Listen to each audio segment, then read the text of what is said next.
Peace, YouTube. What's going on? We back with another trending hot topic commentary show where we do all the latest and hottest reaction reviews. I'm your host, N Lynch. Let's talk. Alright, so we're going to get right into this video because it's a good one. We want to talk about R. Kelly and if he knew that possibly if he was guilty or not and he was going to jail during the Gayle King interview on the infamous breakdown. You know, this is my life, y'all killing me, y'all destroying me, y'all gave y'all 30 years of my career, things of that nature. So we're going to dive right into it. So before we do that, make sure you subscribe to the channel, hit the like button, hit the subscribe button, hit the bell notification icon of all. That way you'll be notified every time I upload the latest and greatest, because I am one of the YouTubers who consistently post issues on, black social issues and hip-hop culture news, so you don't want to miss out. So make sure you follow, subscribe, like, and hit the bell notification icon. Also share as well. Share on all social media platforms.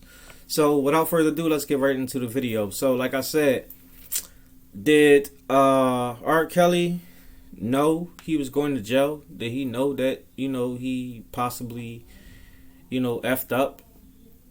And, the reality set in during that interview? I'm willing to bet, it has. During this whole trial thing with R. Kelly, I've just been, like, following it recently. Because during the whole trial, I was following the bits and pieces, but I do so much and I make so much other content that I gotta, be like all over the place. I gotta be like a octopus. My arms are everywhere, so I can't just focus on one particular thing at moments when I'm making content consecutively. But once I slow down, I'll stop and I'll start paying attention to things more clearly. And I started going back and looking into this R. Kelly stuff. And after I made the video about him being guilty and everything and looking at everything, I went back and I just was watching the interview with him and Gayle King. And I'm watching it and I'm analyzing, because y'all know me, I'm always analyzing stuff. People on YouTube call me newsy. They say I like to be an inspector and stuff because I'm always talk about, details and all that stuff. But look, like I always say, the devil's in the details, right? And all those small little nuances, they all gather up to one, collective results. And so I'm paying attention and I'm looking at the interview and I'm like, you know what? Dude, no, he about to go to jail. Like, it's it for him. You feel me? Like, the documentary and everything was presenting itself. All the accusations and everything was coming to play. But not only that, remember Weinstein and Epstein and everything, they were going through their stuff too. And Weinstein and Epstein, they're bigger, more powerful people than R. Kelly. Like, I was just talking about this as far as the power and the wealth gap in society. And as much as we like to say how like our black entertainers are, rich and powerful because we look at them like that, they're nowhere compared as more rich or powerful and got more influence as their white, contemporaries. So with that being said, R. Kelly looking at it like, if they can do that to Weinstein and Epstein, who are billionaires, who name stretch far way beyond mine, who connections is way beyond mine, then they can do this to me. And then not only that, he's sitting and he's thinking about it. He's like, hold up, I'm doing this interview with Gayle King, someone who is, like this with Oprah. And they like on a campaign, like a smear campaign towards, men, black men, and pedophiles and all that stuff in general. Which, as far as the whole pedophile stuff, I totally support that stuff.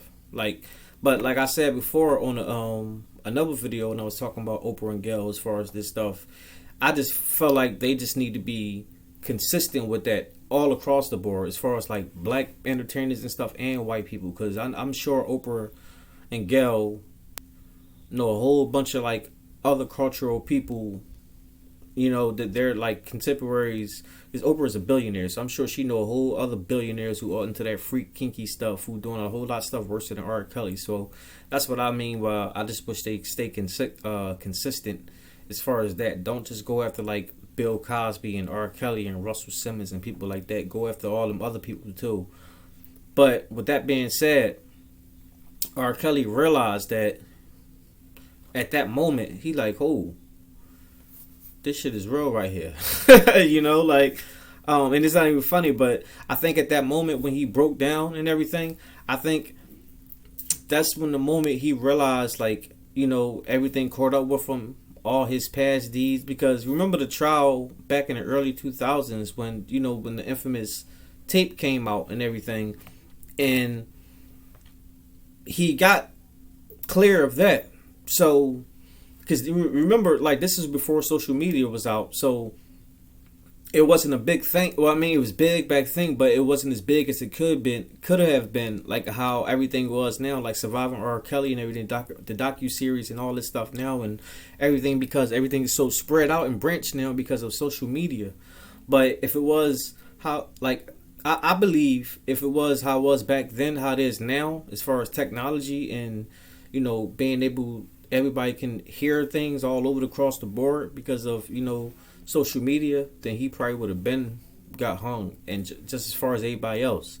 But because it wasn't, you know, he thought that he was in the clear. So he thought that, all right, I'm gonna keep making songs, I'm gonna keep writing songs, producing music, all these things like that, and he thought that everything was gonna be cool. But then once all this stuff came back out, and, you know, social media, and then people start bringing back up old stuff and people stuff from the past, and, you know, the Me Too movement got all big, and they start doing that. That's when it started getting real for him, and it's like, oh shit. You feel me? So yeah, I think back then during that interview, I think that he knew what was about to happen for him. I think he knew he was about to go to jail, and he can possibly go to jail for the rest of his life if everything comes out being factual. You know, like I said, during this time, the docu-series and all the interviews and all the accusers and everybody, remember it was like 75 accusers, 11 of them were like underage, something like that. So it got real for him right there, and he knew. But that's just my thoughts. Let me know what y'all think. Drop your comments down below. Hit the like button, hit the subscribe button, hit the bell notification icon. That way you'll be notified every time I upload the latest and greatest. But really, drop your comments down below, because I want to know if y'all feel the same way. Just look at the picture, look at the thumbnail, go back, look at the video, and check for yourself. You'll see what I'm talking about. Like, reality set in, and he knew. But that's all I got for now. I'll let y'all the next one. Peace.